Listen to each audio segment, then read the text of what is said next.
In the first video, Channeling Music Part 1, we saw how musicians from Beethoven and Brahms to the Beatles and the Beach Boys had all expressed a view that their music often felt to them as if it came from a source outside of the intellect and the brain.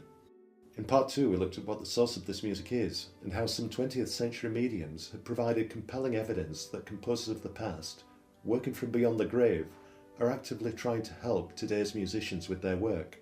And although this astonishing proposition may be hard to believe, it provides an explanation that fits well with the experiences that they've described.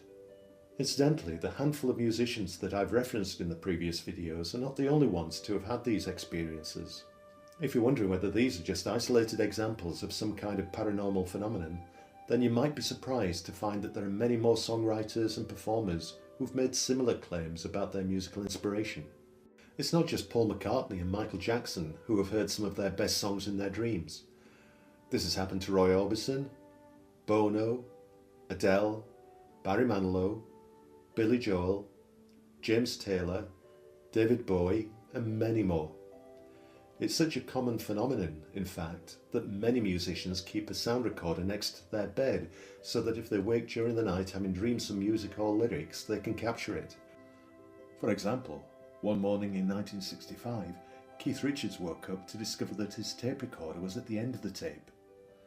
Vaguely aware that he might have had a dream that night, he replayed the tape to discover he'd recorded himself playing a guitar riff and saying the words, "I can't get no satisfaction," followed by 30 minutes of snoring.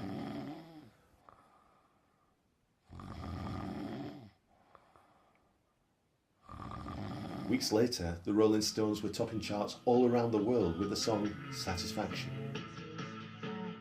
Other performers have talked about having had experiences similar to John McLaughlin and Dave Gilmour, where they don't feel it's any longer them who is singing or playing. Fellow guitarists such as Angus Young and Robert Fripp, drummers including Ginger Baker and Ringo Starr, and also singers such as Stevie Nicks and Daryl Hall have all opened up about having had the same type of experience. Finally, Mahler and Puccini are not alone in having the feeling that their music had been written somewhere else and that they were just required to put it down on paper. Carole King, Sting, Hank Williams, Barry and Robin Gibb of the Bee Gees, Alanis Morissette and Donovan have all described having had this same feeling and how it enables them to write some of their best material in just minutes. Bob Dylan has admitted that he didn't know how some of his greatest songs came to him, saying, "I don't know how I got to write those songs. Those early songs were like almost magically written." Fellow folk singer Arlo Guthrie compared it to fishing. He said, "Songwriting's kinda like catching fish. You just sit there and pull them out as they go by, though I think Bob Dylan's upstream from me somewhere." With so many accounts from so many different musicians, each describing how the music they write or play feels to be from a source outside of themselves, it's clear that far from being paranormal, this type of inspirational experience is in fact, well, pretty normal for many of our greatest composers and songwriters. So if we accept that musicians from the past are wishing to work with those alive today, helping them to receive music from beyond the brain, how does someone with an aptitude for music go about getting their help? Can we train ourselves to channel music from guides? Well, the good news is that we can. We can connect with this guidance by using our intuitive capabilities. And just as an athlete is able to get physically stronger by regular workouts at the gym, it is possible to strengthen the intuition, although this requires a very different type of exercise which we'll cover shortly. But first, let's begin by looking at what intuition is and how it is used in channeling. Alongside the physical structure of the human anatomy that we are all familiar with, we each have a field of electromagnetic energy which moves in and around the body. This human energy field, or aura, has been known about and understood since the earliest times, and ancient Chinese healing techniques such as acupuncture and acupressure, which are commonly practiced today, are founded upon an understanding of this energy field. Most people are unable to see the aura, although there have been people throughout history who've had the ability to view it. but technological developments such as Kirlian photography and bioelectrophotography have made this human energy field visible to all. In health, it's seen as energy bands of vibrant colours which vibrate and flow. There is an energy band which corresponds to our physical anatomy, which is seen as green, one which corresponds to our emotions and feelings, which is seen as pink. A yellow mental energy band connects with our thoughts, and the blue band is the intuitive energy layer which connects to higher consciousness, the channel through which we can receive music from guides. Now our thoughts and feelings cause the corresponding energy bands to move. For example, the sight of a loved one nearby will pull on the emotional energy, whilst high mental activity or stress leads to intense movement and expansion of our mental energy. Unfortunately, all this mental and emotional activity means that the intuitive band is rarely used and is almost dormant. Even if a music guide was trying to give some music, nothing could be received as the mind is already too occupied. Many people today lead such busy lives that their thoughts and feelings are rarely switched off. Even when asleep, our subconscious mind will often continue to process the day's concerns. But if we do drift into a deep and peaceful slumber, the mental and emotional energy bands begin to rest. And that's when the intuition has room to function, making it possible to receive music from guides even whilst asleep. This is of course why so many musicians have had some of their best music and songs come to them in dreams.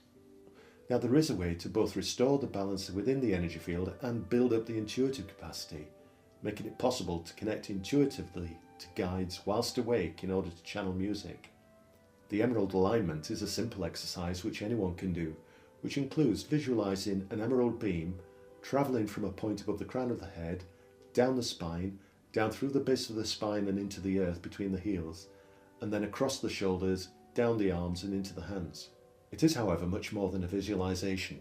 By focusing attention on this emerald beam, we're drawing energy from higher realms of consciousness through the spine and into our physical anatomy, creating an energy circuit which magnetises the bands of our energy field back into alignment and opens up our connection between spirit and matter, the connection through which channel music is received.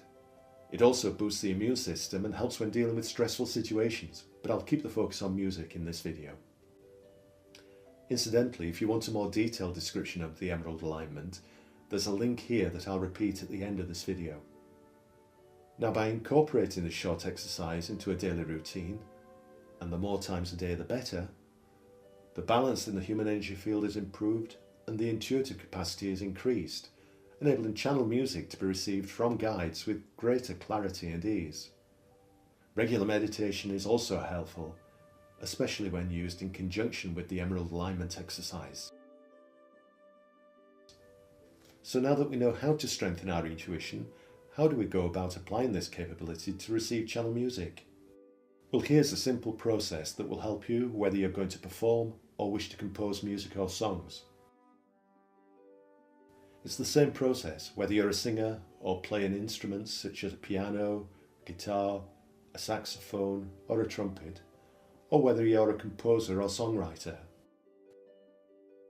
There are 3 golden rules to follow. First of all, follow your intuition.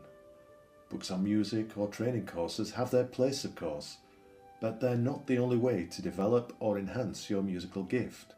Once you have a good understanding of how to play a particular instrument or how to work with any technology you might need to use, then start to use your intuition or inner tuition when you need help with your music. You can be sure there is a guide trying to connect with you and that this guide will be the right teacher and mentor for you at this time. So if you need help, send a thought to your guide asking for assistance. You'll find that the advice you have asked for will come to you one way or another. Second, start slowly and build up when channeling music.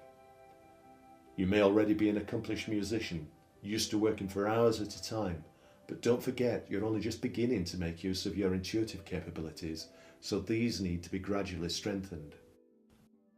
Most people would accept that if someone who has hardly exercised for years planned to run a marathon, they should start by running short distances and gradually build up to the full 26 miles. If instead they tried running as far as they could whenever they trained, they'd end up getting injuries which would set them back on their fitness program. The same principle applies to channeling, so begin by working for short spells of time and then gradually increase the length of time spent channeling music in any one session. Remember, if you try to shortcut this process, you could weaken and injure the energy field, and although you might not feel any pain of the sort that you get with a physical injury, this would have damaged your intuitive capability and your ability to channel music. Finally, focus on your guides.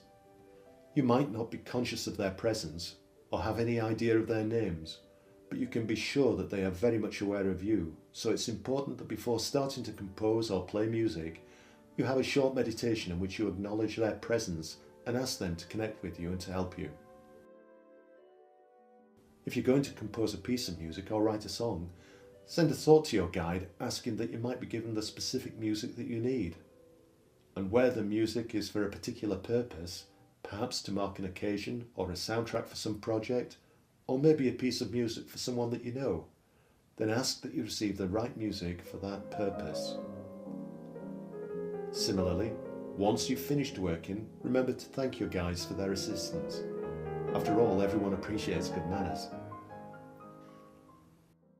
You will see the benefit of this process, both in the ease with which the inspiration comes to you and in the quality of the music that you make. Gradually, you'll begin to feel a growing relationship with your guide or guides. You may in time begin to get a sense of their presence, or even get an intuitive insight into their names and identities. Constancy is key, and by following these 3 golden rules and regularly using exercises such as the Emerald Alignment and meditation, your intuitive capacity will increase, which in turn will improve your channeling ability. Eventually, this may enable you to connect with guides who are operating at even higher levels of consciousness, who can take you to the next stage of your development. All this opportunity lies ahead for those prepared to strictly adhere to these guidelines. It isn't an easy path to follow, and you will have difficult days, but take comfort from and keep close to your heart the message from Chopin, spoken through the medium Leslie Flint. And there are a few young musicians that I have a very great interest in, that I'm helping to train from this side.